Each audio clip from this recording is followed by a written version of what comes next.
বিশ্ব নবী মায়েশা রাদিয়াল্লাহু তাআলা আনহার উপর মাথা দিয়ে তিনি শুয়া। নবীজি বললেন, আয়েশা এটা কোন টাইম? বলে, নবী গো এটা হলো আসরের টাইম। ইয়া রাসূলুল্লাহ, আপনার অপেক্ষায় সাহাবারা দাঁড়িয়ে আছে আপনার জন্য তাকিয়ে। সাহাবারা আপনার জন্য বসে আছে, তারা নামাজ আদায় করতে। আল্লাহর নবী বলেন, আয়েশা আমার মাথা না তুমি নিচু করে দাও রে আয়েশা।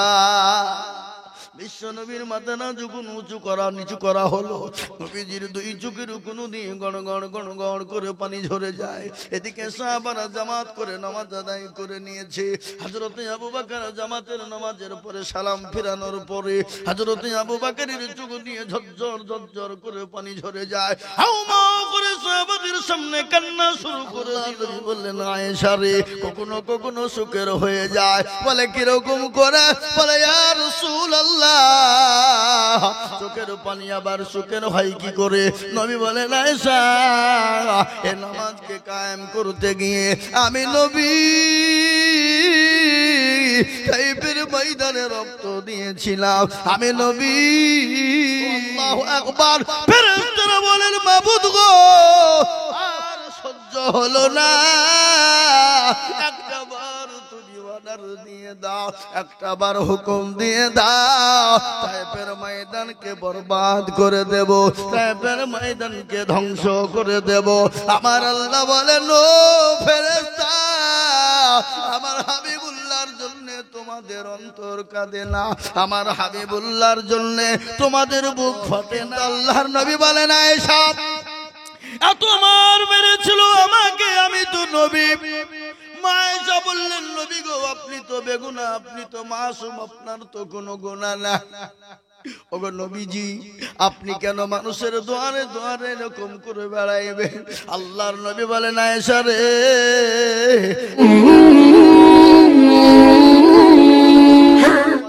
কোরআনে বলেছে, ইন্না সলাতা তানহা আনিল ফাহশাই ওয়াল মুনকার, একমাত্র মানুষকে খারাপি, অন্যায়, রাহাজানি, অত্যাচার, জুলুম, নোংরামি, বাটপারি, চিটারি থেকে বাঁচাতে পারে সেটা হলো নামাজ। আর প্যারা নবী দয়ার নবী যদি দুনিয়া থেকে বিদায় হয়ে যায়, বিশ্ব নবী সাহাবাদের কথা বলেনি, বিবি বাচ্চার কথা বলেনি, লাঠি পুতির কথা বলেনি, জামাইদের কথা বলেনি। একবার বিশ্ব নবী দুনিয়া থেকে যেদিন বিদায় হয়ে যাবে, প্রচন্ড মাথায় যন্ত্রণা, বুকে যন্ত্রণা, প্রচন্ড গায়ে জ্বর, সহ্য করতে পারে না এতটা যন্ত্রণা। বিশ্ব নবী মায়েশা রাদিয়াল্লাহু তাআলা আনহার উপর মাথা দিয়ে তিনি শুয়া। নবীজি বললেন, আয়েশা এটা কোন টাইম? বলে, নবী গো এটা হলো আসরের টাইম। ইয়া রাসূলুল্লাহ, আপনার অপেক্ষায় সাহাবারা দাঁড়িয়ে আছে আপনার জন্য তাকিয়ে। সাহাবারা আপনার জন্য বসে আছে, তারা নামাজ আদায় করতে পারে নাই। বিশ্ব নবী বললেন, আয়েশা আমার মাথাটা একটু আমার মুখটা উঁচু করে দাও। বিশ্ব নবীর মাথাটা মসজিদে নববীর দিকে উঠে উঁচু করে দেওয়া হলো। আল্লাহর নবী বলেন, আয়েশা আমার মাথাটা তুমি নিচু করে দাও রে আয়েশা।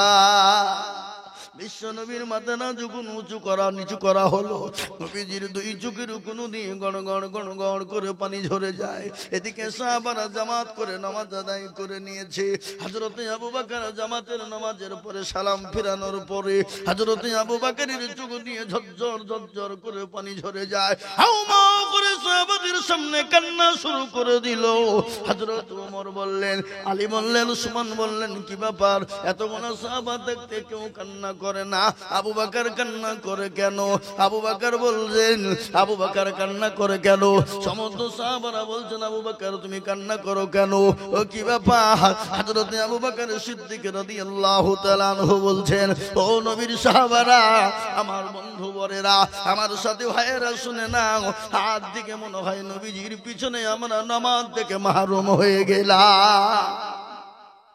আমরা মনে হয় আর নবীজির পিছনে নামাজ পড়তে পাবো না, আমাদের জীবনে আর নবীজির পিছনে নামাজ হবে না। বিশ্ব নবীর পিছনে আমাদের আর জীবনে নামাজ পাবো না। আল্লাহ নবীর দুই চোখের কোন দিয়ে পানি ঝরে যায়। হযরতে আয়েশা বলেন, নবী গো সাহাবারা কান্না করে মসজিদে পাগল হয়ে গেল, আপনি কেন কান্না করেন গো নবী? বলে, আয়েশা চোখের পানি না, এটা আমার সুখের পানি রে আয়েশা। বলে নবী গো, চোখের পানি আবার সুখের হয় নাকি গো নবী? আল্লাহ নবী বললেন আয়েশা রে, কখনো কখনো সুখের হয়ে যায়। বলে কিরকম করে? বলে ইয়া রাসূলুল্লাহ, চোখের পানি আবার সুখের হয় কি করে? নবী বলেন আয়েশা, এ নামাজকে কায়েম করতে গিয়ে আমি নবী তাইফের ময়দানে রক্ত দিয়েছিলাম। আমি নবী উহুদের প্রান্তে মার খেয়েছিলাম। আমি নবী বদরের প্রান্তে মার খেয়েছি রে আয়েশা। খালি এটাই নয়, আমি নবী যখন নামাজে দাঁড়িয়ে যেতাম, বেঈমান কাফের আবু জেহেলের দলেরা আমার পেছন থেকে গামছা বাঁধিয়ে আমাকে পেছন থেকে টান দিত। আমি নবী আমার জিহ্বা মুবারক পর্যন্ত বের হয়ে যেত। খালি ওটাই নয় রে আয়েশা, আমি নবী যখন নামাজে গিয়ে রুকুতে দাঁড়াইতাম, রুকুতে যেতাম, কাফের বেঈমানরা আমার পিঠের উপর উটের ভুঁড়ি চাপিয়ে দিত। খালি ওটাই নয় রে আয়েশা, ও আয়েশা, আমি নবী যখন নেই নামাজের জন্য নিজের জন্মভূমি ত্যাগ করে মক্কা ছেড়ে মদিনার পথে চলে গেছি রে আয়েশা। কেন গিয়েছি জানো? আমি কলমার দাওয়াত দিতে গিয়েছিলাম তায়েফের ময়দানে। তায়েফের ময়দানে আবু জেহেল ছোট ছোট বাচ্চাদেরকে হুলিয়ে দিয়ে বলল, ও ছেলেরা, এ পাগল মুহাম্মদ, ওকে মার, ওকে মার। আমার নবীকে মারা শুরু করে দিল। বিশ্ব নবীকে এমন করে মারা হয়েছিল, নবীজির গোটা শরীরটা রক্তে রক্তিত হয়েছিল। নবীর পায়ে ছিল চপ্পল, নবীর পায়ে ছিল জুতো। বিশ্ব নবীর শরীরের রক্ত নেমে নেমে নেমে জুতোর সঙ্গে লেগে গিয়েছিল।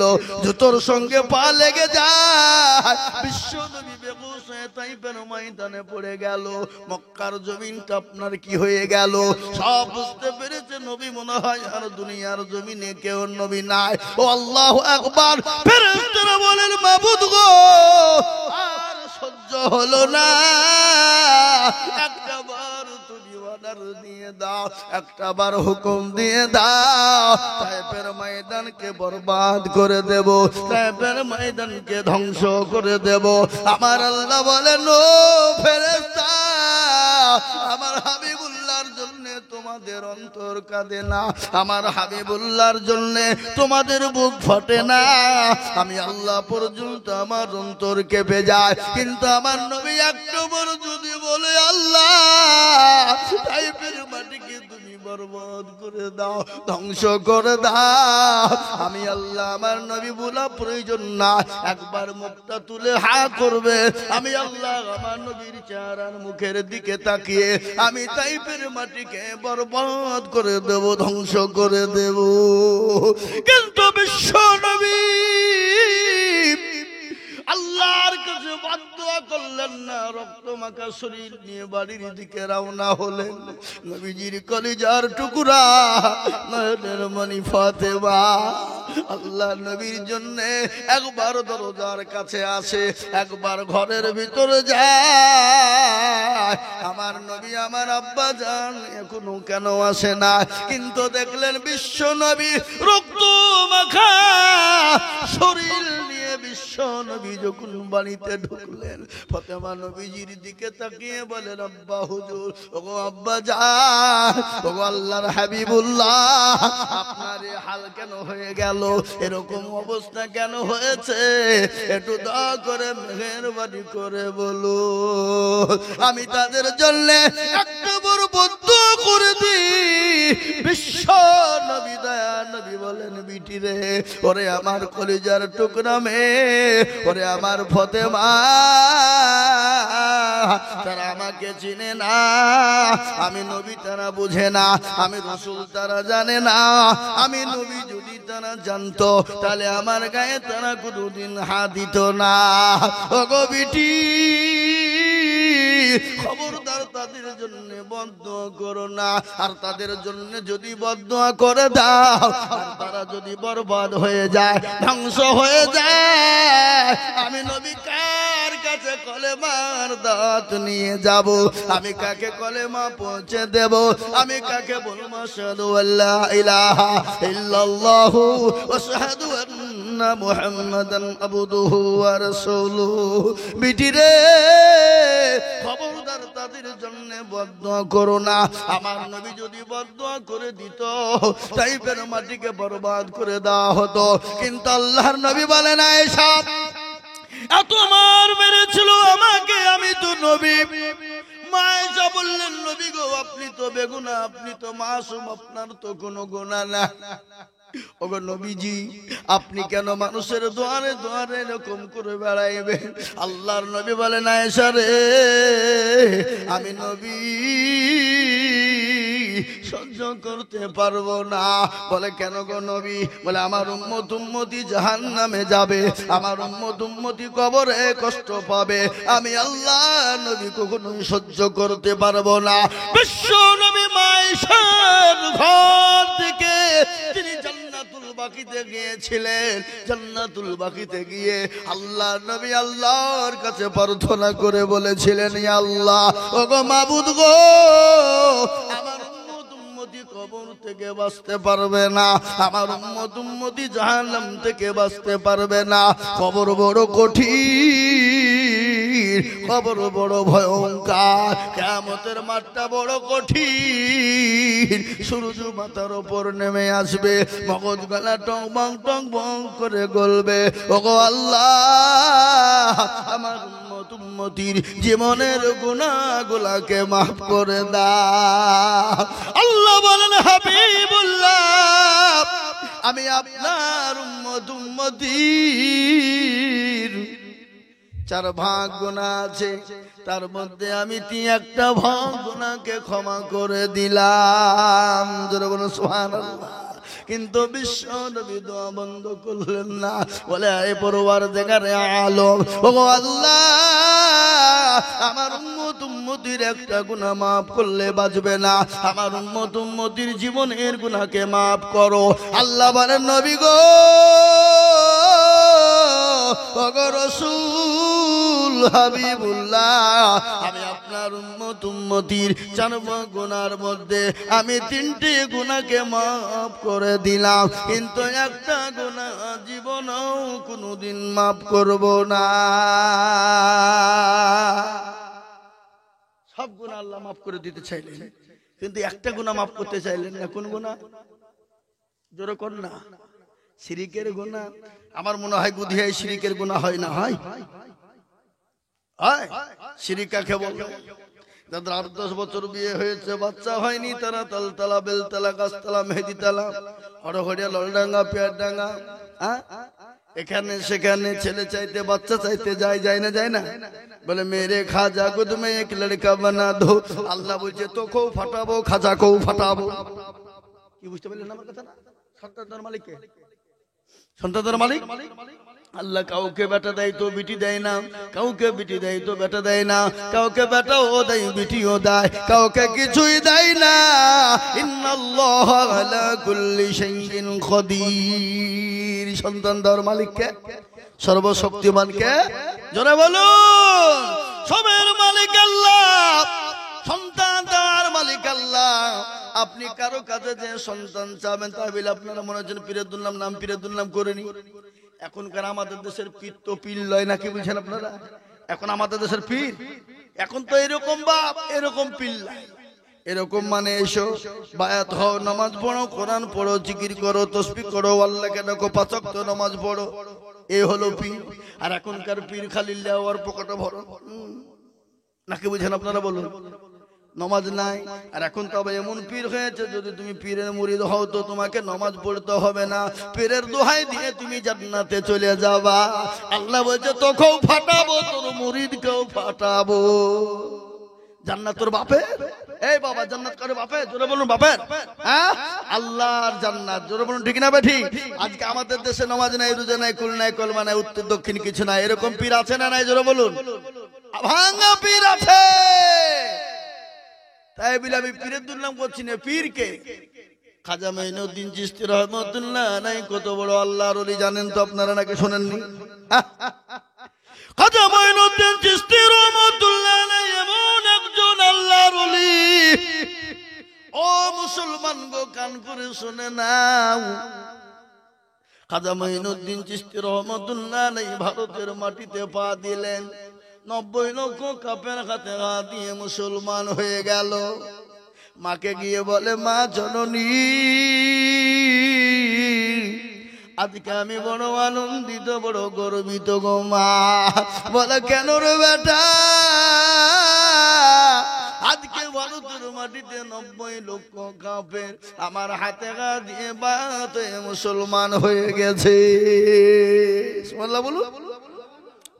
তিনি বলেন, বেটা রে, ওরে বেটা, এটা তোর আনন্দ নয়, এটা আমার আনন্দ।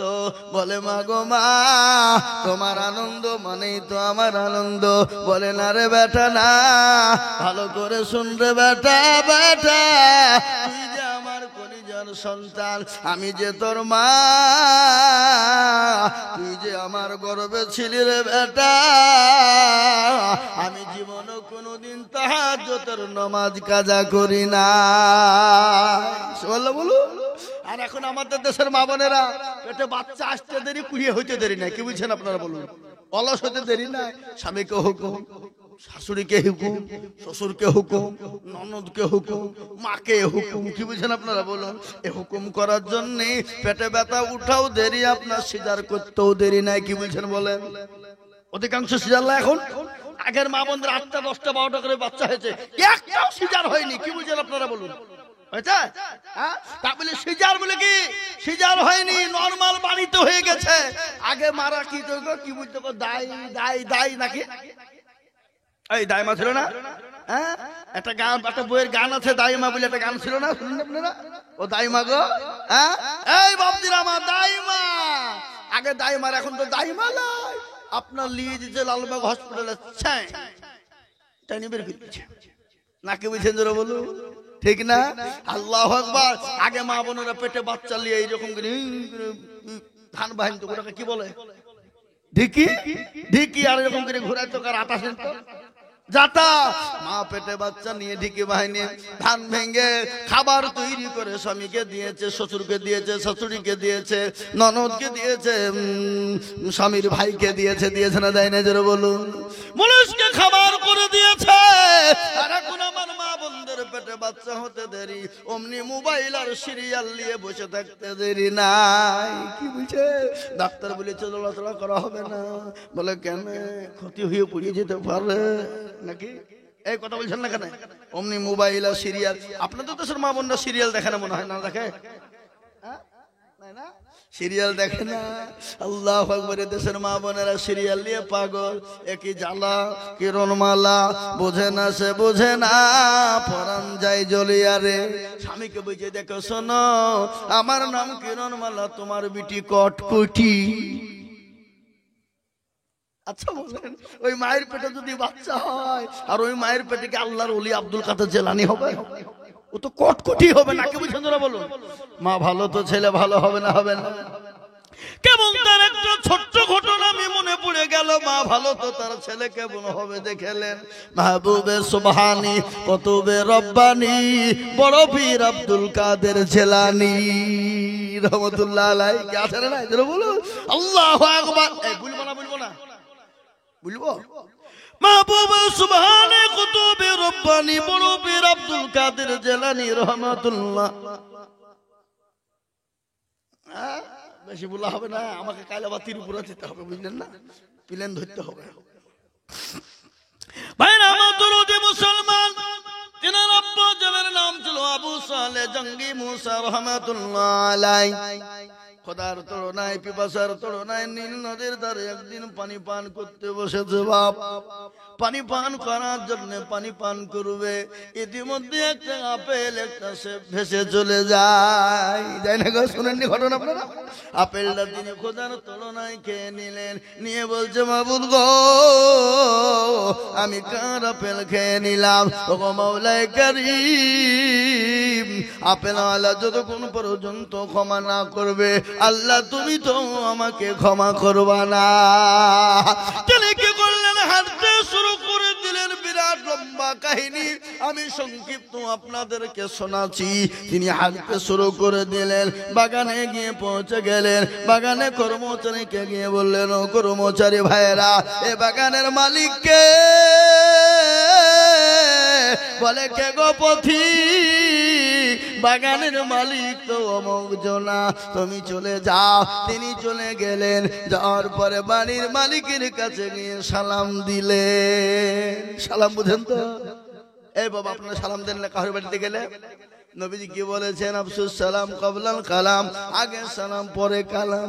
কালকে আমাকে নদিয়া করিমপুর একটা লোক হ্যারাসমেন্ট করার জন্য, বুঝতে পারলেন, মানে আমাকে ছোট করার লাগে এসে বলছে, হুজুর এটা আপনাকে মশলা জিজ্ঞাসা করে।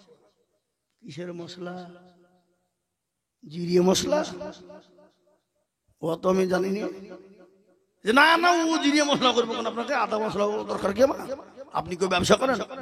আপনি মশলা জিজ্ঞাসা করবো বললেন যে? তো কি জিজ্ঞাসা করবে বলেন? তো যে বলেন তো হুজুর, সালাম কবে চালু হইলো? কি বলছে? যে সালাম কবে চালু হইলো? আমি বলছি, আপনি কালকে আমার মাদ্রাসায় 2000 টাকা নিয়ে ভর্তি হন গা, আর বোর্ডিং ফিজ 1000 টাকা মাসে দিয়ে আপনি ওখানে ভর্তি হয়ে যান, তারপরে শিখতে পারবেন। তখন আমাকে বলছে, শুধু মৌলবীতে টাকা টাকা টাকা টাকা, একটা জিজ্ঞাসা করবো সালাম টাকা লাগবে। আমি বলছি, আচ্ছা আপনাকে প্রশ্নের উত্তর আমি দিব, আপনি বলেন তো নামাজের ফরজ কটা? এতক্ষণে দাঁড়িয়ে বলছে 22টি।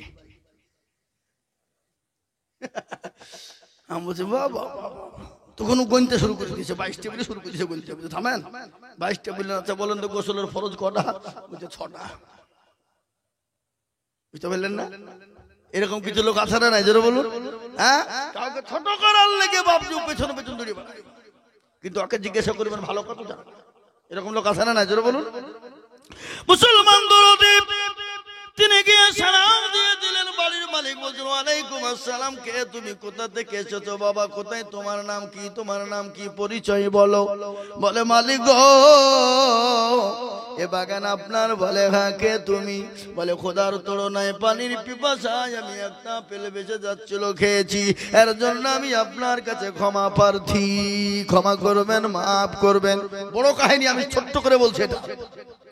তিনি বললেন, কে তুমি বাবা? বলে, আমি অমুক জায়গা থেকে, অমুক দেশ থেকে, অমুক সময় আমি অমুক জায়গা থেকে এসেছি, আপনিও ক্ষমা করবেন। বলে, বাবা রে, আমি তোমাকে ক্ষমা করব, কিন্তু তিনি মালিক বলছেন, আরে আমার বাগানের পেটি পেটি পেটি পেটি আপেল চুরি হয়ে যায়, কোনোদিন কেউ খবর দেয় না, কোন রকমের কোনো খবর পায় না। আজ একটা আপেল খাওয়ার কারণে আমার কাছে ক্ষমা প্রার্থনার জন্য এসেছে। কে গো তুমি? কে বাছা? তুমি সত্যিকারই ভালো মানুষ না তুমি ভণ্ড? তোমাকে পরীক্ষা করা প্রয়োজন। বলে, বাবা রে, তুমি আপেল খেয়েছো তো কি হয়েছে? আমি তো তোমাকে ক্ষমা করে দেব, কিন্তু বাবা আমার একটা শর্ত যদি তুমি মেনে না। বলে, শর্ত? বলে, কি? বলে, বাবা শর্তটা হলো এই, আমি তোমাকে ক্ষমা করে দিব, মাফ করে দিব, কিন্তু বাবা তোমাকে 5 বছর আমার জমি আগলাতে হবে, বাগান আগলাতে হবে। বলো বাবা, তুমি 5 বছর আমার গোলামি করবা কি? যদি তুমি 5 বছর গোলামি করো, আমি আল্লাহ, আমি মালিক তোমাকে ক্ষমা করে দিব, আমি তোমাকে মাফ করে দিব। সঙ্গে সঙ্গে তিনি বলেন, মাবুদ, কবর বড় কঠিন, কবর বড় ভয়ঙ্কর, কবর বড় কঠিন, পরকালটা বড় কঠিন, কিন্তু দুনিয়ার জমিনে 5 বছর দেখতে দেখতে কেটে যাবে, কিন্তু কবর তো কাটবে না, পরকালটাও কোনোদিন কাটবে না। আচ্ছা বলুন তো, কবর কঠিন কিনা? জোরে বলুন। কবর কারো জন্য জান্নাতের বাগান, আবার কবর কারো জন্য জাহান্নামের গর্ত, ঠিক না? বিশ্ব নবী বললেন, আমার উম্মতি যদি জানতো কবর কোন জায়গা, মানুষ মরে গেলে জীবনেও কোনোদিন মানুষকে কবরে রাখতো না। কবর এত বড় কঠিন, কবর এত বড় ভয়ঙ্কর, ওই কবর তো আপনাকে আমাকে প্রতিদিন ডাকে, ডাকে না গো? এই জন্য ডাকে না? আর ভরসায় আছো রে মন, কিসের এত আশা? এক মিনিটে ভেঙে যাবে তোমার ভালোবাসা। অতর গনা যৌবন ফুরাইয়া যাবে, যৌবনে লাগবে ভাটি, ওই যে ডাকিতেছি তোমায় কবরের মাটি। অতর গনা যৌবন ফুরাইয়া যাবে, যৌবনে লাগবে ভাটি, ওই যে ডাকিতেছি তোমায় কবরের মাটি। সন্ধ্যার আগে যেদিন ডুবিবে বেলা, এক পলকে ভেঙ্গে যাবে তোমায় রঙ্গেরি মেলা। সন্ধ্যার আগে যেদিন ডুবিবে বেলা, এক পলকে ভেঙ্গে যাবে তোমায় রঙ্গেরি মেলা। ও কারে তুমি ধমক দিবা, কার মাথায় ভাঙবা লাঠি, ওই যে ডাকিতেছে তোমায় কবরের মাটি। খবর পেয়ে আসবে আত্মীয় স্বজন, তোমার চারি পাশে বসে তারা করিবে কান্দন। ও তোমায় সাজাইয়া দিবে মনের মতো কি সুন্দর পরিপাটি, ওই যে ডাকিতেছে তোমায় কবরের মাটি। কবর তো প্রতিদিন ডাকে, আর ওই কবরে আমাদেরকে চলে যেতে হবে। অনেকের মা চলে গেছে, অনেকের বাপ চলে গেছে, আমরাও কখন কোন টাইমে চলে যাব কোনো গ্যারেন্টি নেই। বিশ্বাসের বিশ্বাস নাই, চোখের কোনো দাম নাই, জীবনের কোনো মূল্য নাই। তাই ওই কবরকে আলোয় আলোকিত করার জন্য নিজের মা বাপের কবরটা যেন জান্নাতের বাগান হয়ে যায়, নিজের মা বাপের কবরটা যেন আলোয় আলোকিত হয়ে যায়, ওই মায়ের জন্য আজকে মা বাপ চাতক পাখির নাই কবরে তাকিয়ে তাকিয়ে বলছে, আরে এমন কোন কলেজার সন্তান নাই, এমন কোন কলেজের বিটি না, একটু কবরের আজাবটা মাফ হয়ে যাবে, কবরটা একটু মাফ হয়ে যাবে, আজাবটা একটু শান্তি হয়ে যাবে। তাই আমি আপনাদেরকে বলবো, বাপরে আল্লাহর ঘর মসজিদের এটা উন্নতি কল্পে জালসা। আমি আপনাদের কাছে হাদিস পড়েছি, নবী বলেছেন, মান বানা লিল্লাহি মসজিদান বানাল্লাহু লাহুল বাইতান ফিল জান্নাহ। আল্লাহর নবী বলেছেন, মসজিদ বানিয়ে দেবে যারা, কিয়ামতের দিন আল্লাহ তাদের জন্য জান্নাতে ঘর তৈরি করে দেবে। আজ আমি আপনাদের কাছে মসজিদের জন্য একটু হাত পেতে দেব। আমি আজিজুল হক, সারা পশ্চিম বাংলা নাই, আসাম, ত্রিপুরা, মেঘালয়, মণিপুর, উড়িষ্যা, বিহার, ঝাড়খণ্ড, বাংলাদেশ পর্যন্ত বাবা ও মুসলমান পশ্চিম বাংলা, আমি লাখ লাখ লাখ লাখ লাখ লাখ টাকা করে বলি, আজ আল্লাহর ঘর মসজিদকে বানানোর জন্য বহু টাকা বহু দিকে যায়, বাচ্চা ছেলে মেয়ের পিছনে যায়, আত্মীয় স্বজন বন্ধু বান্ধবের পিছনে যায়, ডাক্তারের দোকানে যায়। আল্লাহর ঘর মসজিদকে তৈরি করার জন্য আমি সর্বপ্রথম 5 জন দরুদীকে বলবো, ও মুসলমান গো, আল্লাহর ঘর কিয়ামত পর্যন্ত থাকবে। সামি আল্লাহু লিমান হামিদা, সুবহান রাব্বিয়াল আলা, সুবহান রাব্বিয়াল আযীম, কিয়ামত পর্যন্ত চলতে থাকবে। সেই মসজিদ তৈরি করার জন্য আমি একবার তাকবীর দেব, তাকবীর দেওয়ার সঙ্গে সঙ্গে মাত্র 20,000 টাকা দিয়ে দিয়ে বলবে, হুজুর গো, আমার কাছে জান আছে কিন্তু আমার কাছে মাল নাই, আমি পরে অল্প অল্প অল্প অল্প অল্প করে দিয়ে দিয়ে দিয়ে আল্লাহর ঘরের জন্য 20,000 টাকা দিয়ে দেব। একবার বলি নারে তাকবীর। ইনশাআল্লাহ এই মজলিসের ভিতরে ডানে বামে পিছনে সামনে উপরে নিচে সর্বপ্রথম 20,000 টাকা দিয়ে বলে হুজুর গো আমার কাছে জান আছে মাল না, আমার জন্ম দুঃখিনী মা কবরে চলে গেছে, আমার বাপ কবরে চলে গেছে, আমার মা এবং বাপের জন্য আমি আল্লাহর ঘর মসজিদের জন্য 20,000 দেব। ইনশাআল্লাহ একজন দরদি সর্বপ্রথম আল্লাহর ঘর মসজিদকে বানানোর জন্য গুধিয়ার মাটিতে 20,000 টাকা দাতা।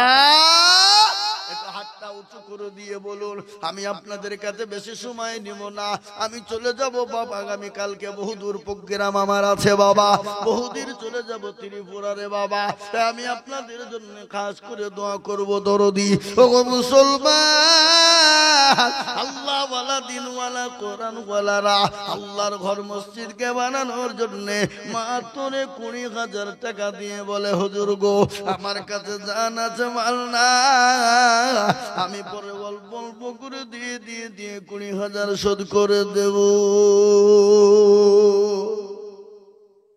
ইনশাআল্লাহ।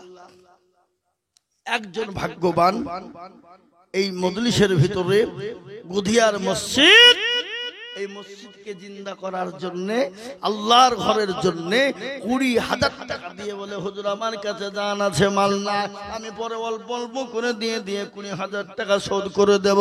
তাই সর্বপ্রথম একজন দরদি হাত উঁচু করে দিয়ে বলুন তো ইনশাআল্লাহ।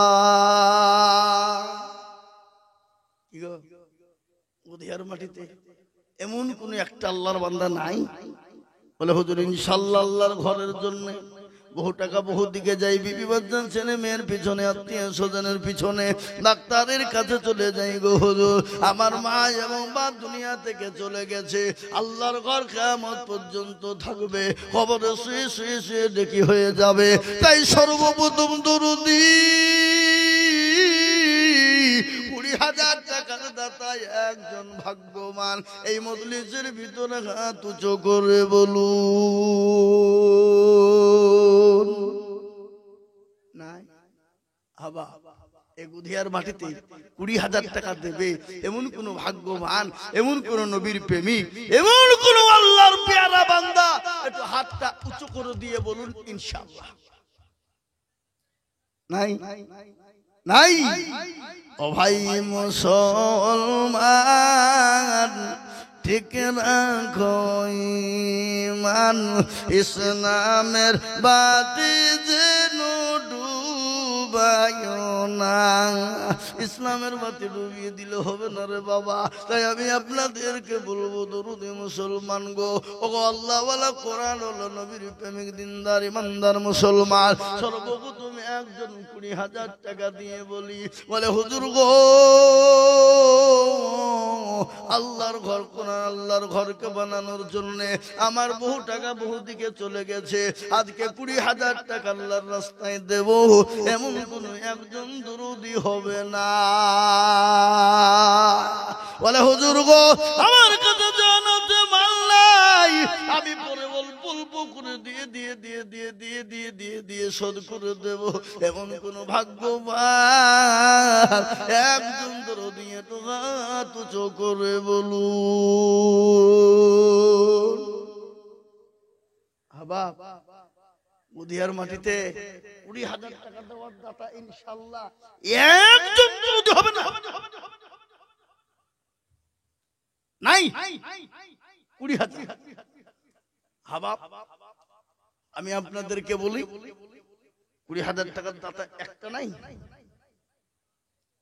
আহা যাও, আমি আপনাদেরকে একটা কথা বলি, 20,000 চাবো না, এখানে সবাই মিলে হাতটা তুলেন, ডানে বায়ে পেছনে সামনে উপরে নিচে সবাই হাতটা তুলেন দেখি, তুলে বলেন হুজুর 20,000 টাকা দেওয়ার মতন আমাদের গ্রামে কেউ একটাও নাই, এই মজলিসে নাই।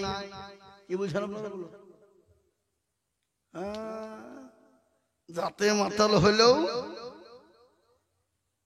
তাহলে ঠিক নাকি দেওয়া। এই দেখেন মাশাআল্লাহ জি, 2 টলি, তার মানে 20,000-এরও বেশি। হাফেজ জান্নাত সাহেব উনি বলছেন আমি 2 টলি। যারা বলি না রে তুমি হাফেজ জান্নাত সাহেব 2 টলি, তার মানে এখন 13,000 টাকা টলি, 26,000 টাকা। আর আমি চাইলুম কত? 20। এ দেখেন আল্লাহর বান্দা হুজুর হাফেজ সাহেব বলছেন আমি দেব। আহা, ওনার আব্বা কত শুক্রবারে মারা গেছে হাফেজ সাহেব। আল্লাহু আমিন। যোগ্য বাপের যোগ্য ছেলে হাফেজ জান্নাত ছিল। এ দেখো তোমার ঘরে 2 টলি ইট দিল। আহারে দরদের ছেলে এখানেতে ছিল, বাপের কথা গো ছেলের বনে হয়ে গেল। আহারে দরদের বাপ আছে কবরেতে, উদ্ধারিয়া নিও তুমি ছেলের দানেতে। ইয়ারো দোয়া করি আমি তিনার ছেলে তিনার বাপের কারণ, আর দিও গো তিনার বাপকে গো কবরে সুখের জীবন। আরো দোয়া করি আমি হাফেজ সাহেবের জন্যতে, শান্তি সুখ দিও তুমি দুনিয়া বিছেতে। আরো দোয়া করি আমি করি শত শত, আল্লাহ তাকে বানিয়ে দিও তাহার মনের মতো। সত্তর গাফার তুমি গো পাক বাড়ি, মিজানে নেকি গো তুমি করে দিও ভারী। আল্লাহুম্মা আমিন। এই দেখেন হাফেজ জান্নাত সাহেব তিনি দিয়েছেন 2 টলি ইট। বাবা তেনার আব্বা গত সপ্তাহে দুনিয়া থেকে বিদায় হয়ে গেছে। আমরা সকলেই চলে যাব বা চোখ দুটো বন্ধ হতে দেরি, দুনিয়ার গাড়ি বাড়ি টাকা পয়সা ধন দৌলত আজকে আমার ও আমার অমুক আমার তমুক আমার বিবি আমার বাচ্চা আমার ছেলে আমার মেয়ে আমার। ও মুসলমান গো চোখটা বন্ধ হতে দেরি, কিন্তু আপনাকে আমাকে দুনিয়া ছেড়ে যেতে দেরি নয়। তাই বা 20,000 টাকা আপনাদেরকে দিতে হবে না। আমি আপনাদেরকে বলবো এই মসজিদটা দেখলাম অনেক দিন পুরনো মসজিদ রে বাবা, অনেক দিন থেকে এরকম মসজিদ আমরা দেখছি, মসজিদটা অনেক কাজ বাকি আছে। তাই আমি আপনাদেরকে বলবো ইনশাআল্লাহ হাফেজ জান্নাত সাহেব সর্বপ্রথম 2 টলি ইট দিয়েছে। আমি কমসে কম এই মজলিসের ভিতরে 5 টলি ইট দেখতে চাই। 2 টলি যখন হলো আমি আর একজন দরুদিকে বলবো 3 নম্বর 3 টলি ইট দেওয়ার জন্য। আর একজন ভাগ্যবান আল্লাহওয়ালা ও মুসলমান যে মসজিদে নামাজ কিয়ামত পর্যন্ত জারি থাকবে, ওই ইট মসজিদে লেগে থাকবে, আপনি কবরে এসে নেকি পেয়ে যাবেন। তাই 1 টলি ইট দেনে বালা হাফেজ সাহেবের সঙ্গে হয়ে যায়। নবীজি বলেছে মান তাসাব্বাহা বিকওমিন ফাহুয়া মিনহু, তুমি যার সঙ্গে চলবা কিয়ামত তার সঙ্গে হবে। একজন হাফেজের সঙ্গে আলেমের সঙ্গে উঠলে কিয়ামতের দিন আল্লাহ তাকে জান্নাত জায়গা করে দেবে। তাই 3 নম্বরে একজন দরদি বলুন তো ভাই 1 টলি ইট দেবেন ইনশাআল্লাহ। 1 টলি ইট 3 নম্বর হবে না গো? সুবহানাল্লাহ, নারে তাকবীর। মাওলানা ফজলুর রহমান সাহেব, সুবহানাল্লাহ, এগুদিয়ার লোক আপনারা ভাগ্যবান গো। একজন সর্বপ্রথম হাফেজ, তারপরে আলেমে দ্বীন, আল্লাহর পিয়ারা বান্দা মাওলানা ফজলুর রহমান ছিল। এই 1 টলি দেখো ইট দেখো গলি খিল। এই আরো দোয়া করি আমি মাওলানার কারণ, আর দিও গো মাওলানাকে গো সুখের জীবন। মনে বড় ছিল গো ছিল বড় আশা, 1 টলি ইট দিয়ে বানাবে মসজিদের বাসা। আল্লাহ কবুল করে নাও। এই দেখেন 3 টলি পিঠ হয়ে গেল। বা আমি 4 নম্বর আর একজন দরুদিকে বলবো, ওগো জমিওয়ালা গাড়িওয়ালা বাড়িওয়ালা পয়সাওয়ালা মাটুওয়ালা ফসলওয়ালা ও আল্লাহওয়ালা ডাক্তার চাকরিওয়ালা পয়সাওয়ালা, আমি আপনাদের কাছে বলবো বাপরে আমার আর 1 টলি 4 নম্বরে একটু হাত উঁচু করে দিয়ে বলি ইনশাআল্লাহ। সুবহানাল্লাহ। লেনদেনে মসজিদের বর্তমান ইমাম মুফতি জসিমউদ্দিন সাহেব, উনি তো ইমাম। মসজিদটা দেখে ওর অন্তর কাঁদে, ওর বুক ফাটে, মন কাঁদে, কিন্তু গুধিয়ার মানুষের মন কাঁদে না। মুদিয়ার মানুষের বুক ফাটে না। এক জমি বিক্রি করলে লাভ দিয়ে লিব, বাড়ি বিক্রি করলে লাভ দিয়ে নিব। এ দেখেন মুফতি জসিমউদ্দিন সাহেব বর্তমান ইমাম, উনি বলছেন হুজুর আমি আল্লাহর ঘরের জন্য এক টলি ইট দিব। যারা বলি না রে তুমি আল্লাহর পিয়ারা বান্দা মুফতি সাহেব ছিল, তিনি ডাকেন এক টলি ইট লিখে দিল। আরো দোয়া করি আমি বান্দার জন্যতে, এ শান্তি সুখ দিও তুমি দুদু জাহানেতে। একিবা দোয়া করি আমি করি গো রব্বানা, আল্লাহ তুমি তাকে যেন কখনো ভুলো না।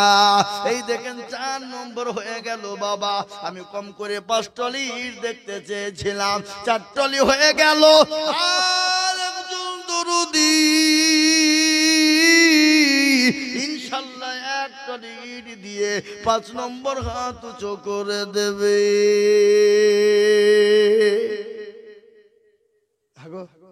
আর একটা আল্লাহর বান্দা এক টলি ইট দিবেন না আপনারা? কই দেখতে পাবেন। উঠেন, খাড়া হন, খাড়া হন। কি নাম? মোহনলাল। আল্লাহ রবিয়ানা বান্দা মোহনলাল গো ছিল, এই এক টলি দেখো মাওলা ইট লিখে দিল। আরো দোয়া করে যাবি মোহনলালের কারণ নিও গো মোহনলাল কে গো সুখের জীবন। কিবা দোয়া করি আমি করি গো রব্বানা, আল্লাহ তুমি মোহনলালকে কখনো ভুলো না। আরো দোয়া করে আমি করি গো রব্বানা, ক্ষমা করে দিও তুমি জিন্দেগির গুনাহ। এরকম বান্দা যদি আরো গো হইত, এই 13 টলি গো মাওলা পালা লেগে যেত। আল্লাহুম্মা আমিন। করা হলো, কিন্তু 5 টলি ইটে মসজিদ হবে? এই কি বলেন হবে? হ্যাঁ 5 টলি ইটে মসজিদ হবে? হবে কি? যদি হয়ে যায় তাহলে চাবো না, নাকি বলছেন আপনারা? বলুন চাবো না। আর নাই তো বলুন 6 নম্বর আর একজন ভাগ্যবান এক টলি। কত? এটার কোনো মূল্য নাই, এটার কোনো দাম নাই, এটার কোনো শক্তি নাই, কিন্তু আল্লাহর ঘরে যখন ইট লেগে যাবে ওই দামটা আল্লাহর কাছে বহু হয়ে যাবে।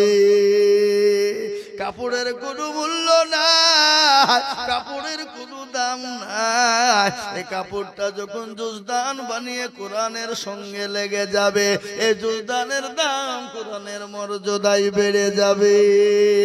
যাবে না? জোরে বল, যাবে না? যাবে না? আল্লাহর ঘরের মসজিদে যখন ইট লেগে যাবে ওই ইটের মর্যাদা আল্লাহ বানিয়ে দেবে। এই 6 নম্বর আর একজন দরুদি আল্লাহর প্রেমিক এক টলি ইট 6 নম্বরে হাত উঁচু করে বলু ইনশাআল্লাহ। আর এক টলি ইট দেনে বলা হবে না বাপ, একটু হাতটা তুলুন, হিম্মত করুন।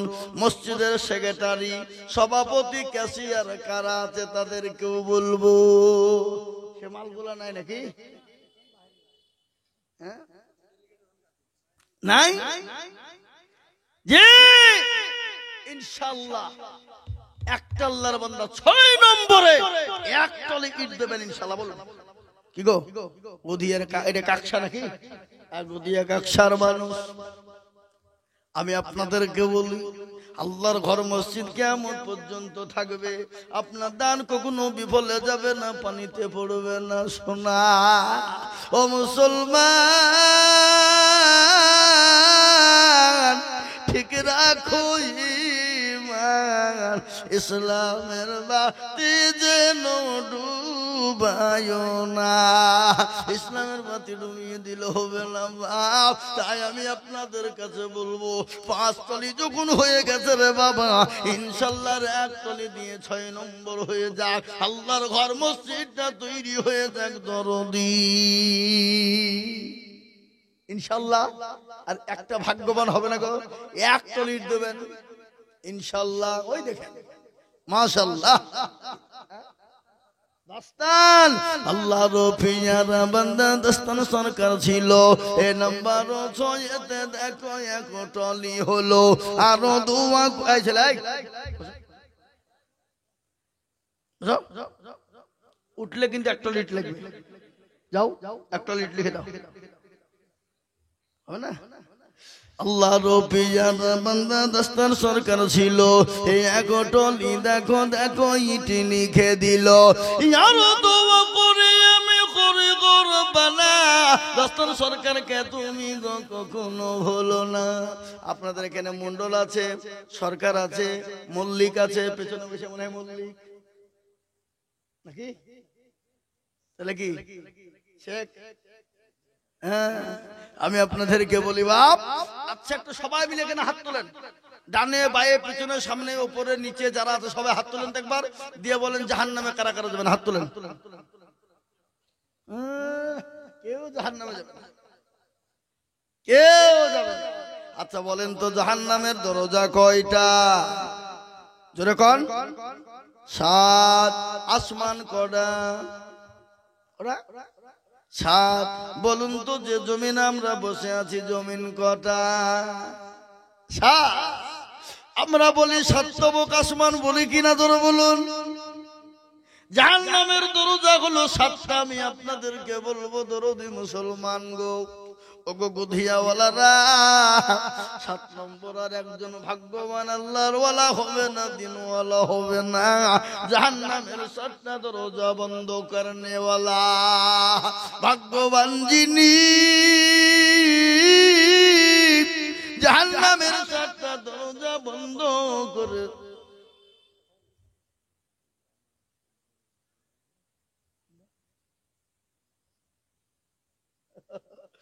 মুসলমান দরদি। আমি আপনাদেরকে বলবো সোনারে আমার মুক্তি সাহেব যে গজলটা একটু বলো, বুঝবো কোনটা? আল্লাহর নবী, আমি বক্তব্য ছেড়ে দিয়েছি, ছেড়ে দিন। আল্লাহর নবী মক্কা ছেড়ে মদিনার পথে চলে গিয়েছেন। কার হুকুমে? কার হুকুমে? আল্লাহর হুকুমে, অত্যাচারের উপরে।